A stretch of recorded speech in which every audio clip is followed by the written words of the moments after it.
Guys, nandito tayo ngayon sa anong lugar pa?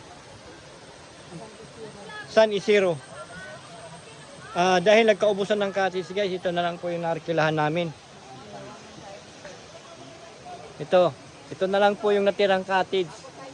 Kaya sabi nung sabi ng bantay, 50 pesos na lang po daw yung namin renta dito mga boss.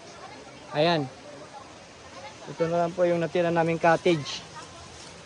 Ito po. Transparent po yung bubong. Mga boss. Saka pwede pong humiga dito mga boss.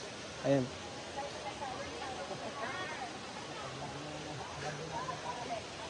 Ang problema, walang hagdan. Toto. Ayan. Pati sahig mga boss, transparent. Di po natin makikita yung sahig. Mamaya, kasi mamaya na kami aakyat dyan.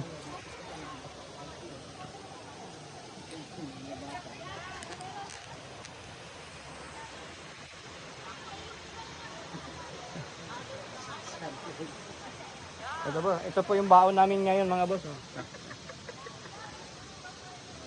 Kasi yung pambili namin ng pagkain, ginasolina na lang namin. Mahal ng gasolina. Ito na biskwit na lang. Isang tubig. Tapos isang tubig. Ayan tubig. Kaya yung kasama ko mga idol, tinan mo, natulala. May balsa pa, sila. Gusto sana siyang maligo eh, Gusto niya maligo dun, Ayun,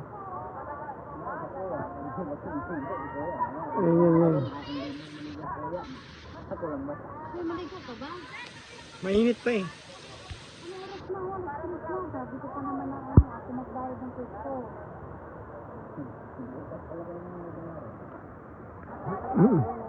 Kasi ito niya talagang atat na dagat talaga gusto niya. Alright mga idol. Sabi ko, ambag to. Sige, ano ba? Sige. 500 pala siya. Malaki nung hapon na.